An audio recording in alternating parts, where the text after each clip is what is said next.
I'm Fox San Antonio's Jessica Headley. And I'm Ryan Wolf. Our greatest responsibility is to serve our Treasure Valley communities, the El Paso, Las Cruces communities, Eastern Iowa communities, Mid-Michigan communities.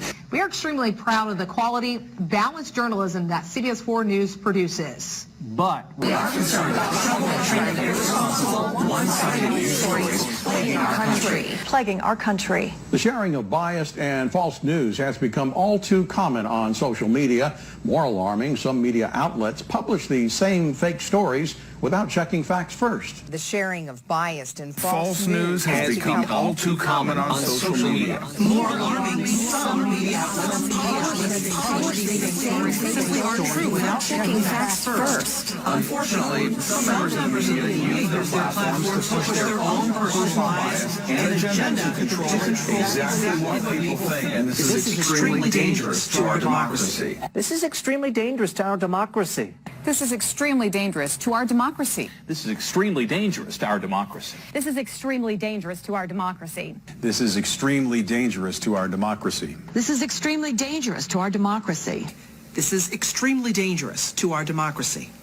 This is extremely dangerous to our democracy. This is extremely dangerous to our democracy.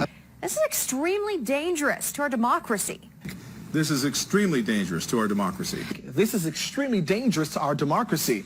This is extremely dangerous to our democracy. This is extremely dangerous to our democracy. This is extremely dangerous to our democracy. Predictive programming is the theory that mass mind control is being used to condition people through works of fiction to accept planned future events and scenarios.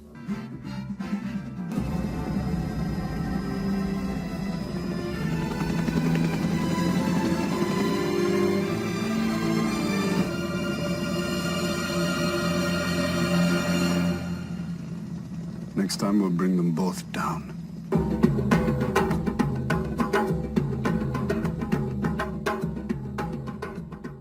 Details of pre-planned societal changes are intentionally revealed to the masses through various forms of media. The use of this type of foreshadowing is a means of minimizing the resistance to the foreshadowed events. Repeatedly exposing the public to the same specific themes should wear them down into a state of passive acceptance. By the time the said changes take place, in reality, few will even think to question the developments or rebel against them.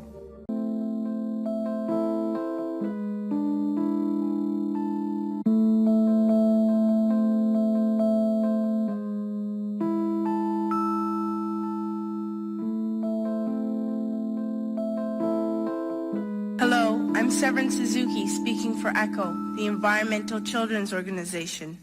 We're a group of 12 and 13-year-olds trying to make a difference. I shouldn't be up here. I should be back in school on the other side of the ocean.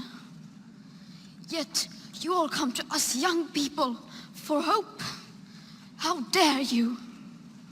I am afraid to go out in the sun now because of the holes in our ozone.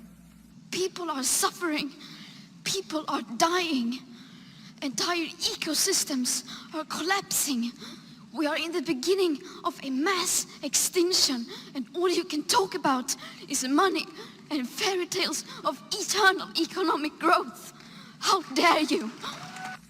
Did you have to worry of these things when you were my age?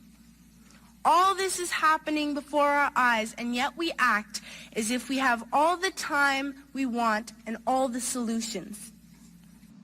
There will not be any solutions or plans presented in line with these figures here today, because these numbers are too uncomfortable, and you are still not mature enough to tell it like it is.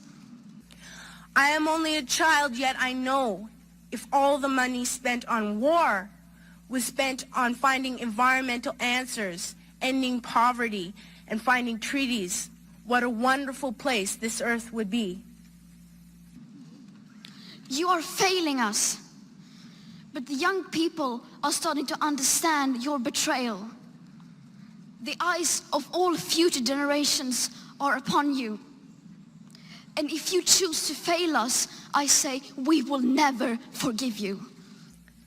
Do not forget why you are attending these conferences. who you're doing this for. We are your own children.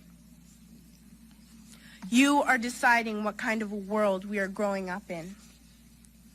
Parents should be able to comfort their children by saying, everything's going to be all right. It's not the end of the world, and we're doing the best we can. But I don't think you can say that to us anymore. Are we even on your list of priorities? My dad always says, you are what you do, not what you say. Well, what you do makes me cry at night. You grown-ups say you love us, but I challenge you, please, make your actions reflect your words. We will not let you get away with this. Right here, right now, is where we draw the line. The world is waking up, and change is coming whether you like it or not. Thank you.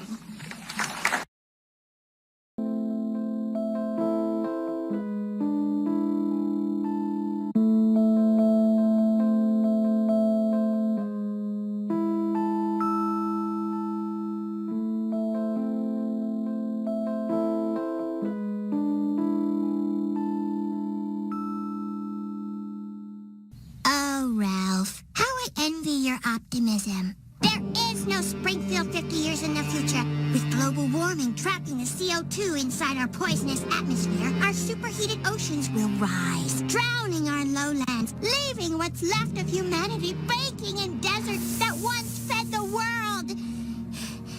And in the new Nineveh, darkness falls. The Simpsons apparently predicted Donald Trump's presidential victory back in 2000. If you're a fan of The Simpsons, you might remember this episode. It was in the year 2000. It's called Bart to the Future. And basically, Bart gets a glimpse, a very dark glimpse into his future. So the year is 2000. The episode takes place in 2030. He turns out to be a beer-chugging bum, I guess as we all expected. His sister, on the other hand, Lisa, ends up being the first female president of the United States. And who does she succeed? Donald Trump. And she's left to pick up the pieces of a terrible presidency where the country is nearly broke. And the problems she faces as a leader are beyond fixing. The writer of the episode says the show always embraced that sort of over-the-top part of the American culture, and Trump is really a symbol of that. The scariest part is, if Trump becomes president this year, it will be a whole 14 years before that actual episode. So something to think about. Indeed. Thank you very much, Natika, for that spin through the international press this morning. As you know, we've inherited quite a budget crunch from President Trump. How bad is it, Secretary Van Houten? We're broke. The country is broke. President Trump. In late 2016, the world was shocked by the news that Donald Trump would be the next president of the United States. Best known for his business strategies and a stint as the main host on NBC's The Apprentice, no one ever expected this reality TV star to make good on his promise and/or threat to run for president. No one, that is, except for the Simpsons writers. In the season 11 episode Bart to the Future, we got a glimpse of a potential future where Lisa Simpson became the first female president. The prediction was made as a throwaway joke in which Lisa comments she's inherited quite a budget crunch from President Trump.